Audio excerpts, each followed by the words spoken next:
I decided to take a 9-day break from CSGO, and right now my aim is worse than it's ever been. One water? One con. Water in heaven. Yeah, that was hard to watch. So today I'm going to try out a few different methods and bring you guys the ultimate Counter-Strike training guide. What I didn't know was I was about to push my limits as a self-described lazy.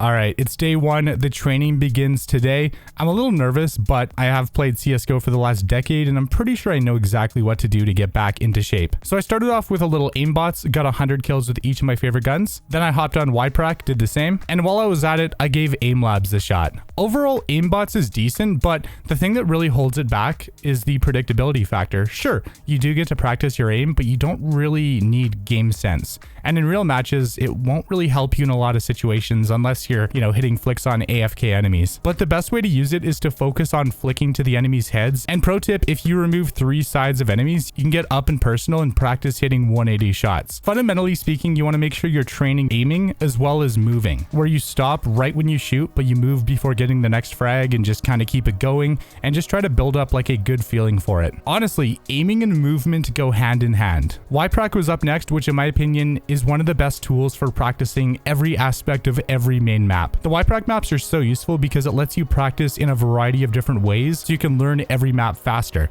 With defense practice, you focus purely on defending important parts of the maps, and to be honest, this is actually where I spend most of my time training, because you essentially have to think on the fly and it puts you into common scenarios against bots that peek angles and move around, and it helps you prepare for those real engagements. Remember to focus on precision first and then focus on speed afterwards. And last but not least, aim labs. So it's a popular aim training tool that you can buy on Steam, and it gives you access to thousands of different maps and scenarios. However, since it runs on its own engine, the movement isn't exactly the same as Counter-Strike, but when it comes to aiming, you can use your exact sensitivity and it feels perfect. So I gave it a shot, and overall it's fun to go for high scores, plus it can help you develop aim to a certain level, but for CS specifically, it doesn't simulate the movement aspect, so it isn't the most effective thing in the world. Plus, it costs money to buy it. Scratch that, they actually made AimLab free to play. But generally, I think the best way to practice your aim is to do a variety of different exercises. Start with aimbots, get like 100 to 200 frags, make sure your aim is on point, then hop on the YPRAC maps and practice some more.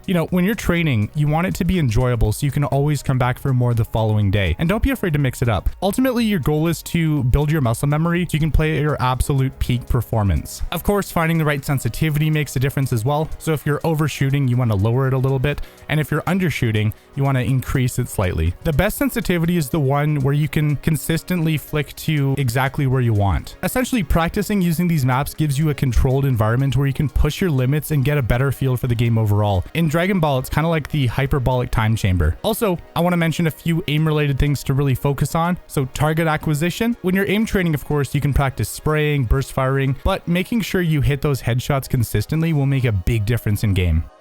Crosshair placement is essential to play at a higher level. You basically want to aim generally where an enemy could peek and be prepared to make small micro corrections to win the engagement. So pre-firing takes the idea of crosshair placement but uses it to potentially get an early frag. Pretty much just line yourself up with the angle that you want to peek and strafe into the shot. And using your counter strafing abilities to stop on a dime, just hit him with a one tap or a spray and easy peasy. It does take a lot of practice though. And when it comes to angles, the farther away you are from the wall, the sooner you'll see the enemy if you slow peek. So for example, if you peek long and hug the wall, you'll be at a big disadvantage in the gunfight versus if you peek it from farther back. Jiggle peeking is another way to get info, and this is basically where you jiggle different angles to bait out a shot or bait out utility. Just keep in mind, if you do it too many times in a row, the enemy might hit you with a one tap, so just be careful. Don't jiggle peek too much. The best way to use it is to jiggle 1 to 2 times, and if you don't see anything, then try something else. But best case scenario, you can use this to bait out the opper and gain info, and then you can relay the info to your team,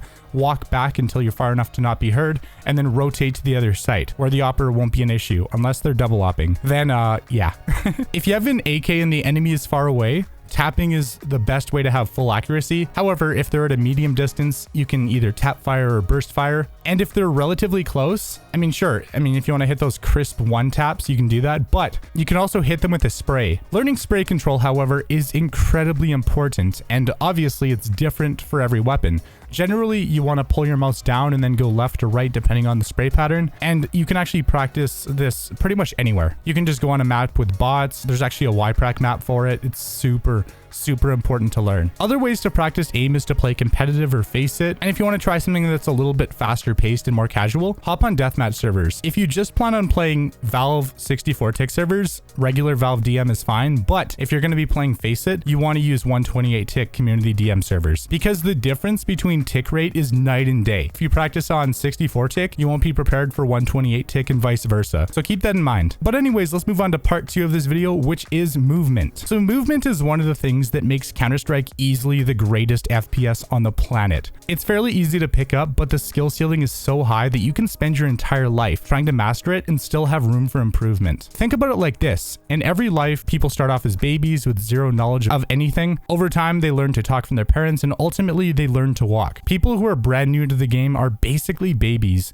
learning to walk for the first time. You know, it's slow and clumsy, but over time it gets better. And the difference between somebody who is new compared to one of the top pros is like comparing a baby to an Olympic athlete. I hope what I just said made sense. Top tier movement makes it easier to achieve insane aim. Plus, you can overall do everything in style. From bunny hopping to perfect counter strafing to even getting places faster, movement has a wide variety of abilities to add to your arsenal. First of all, let's talk about one of the biggest debates in the game: scroll jump or nah. On the side of scroll jump, it makes it so much easier and more efficient to jump on a dime, which is great for getting out of sticky situations. Also, it makes bunny hopping infinitely easier to pull off, since you can just spam the scroll wheel and instantly jump when you hit the ground. And sure, it does require a lot of technique to pull off effectively, but that's how it's done. However, though, on the side against scroll jump, it is really easy to accidentally jump when you don't mean to, which can lead to a lot of awkward situations. Overall, it's up to you. When it comes to movement, the main fundamentals are really to focus on moving forwards, backwards, strafing side to side, or any combination of both. At the beginning of the round, the main objective is to cover as much ground as possible without getting in the way of your teammates. So just pull your knife out,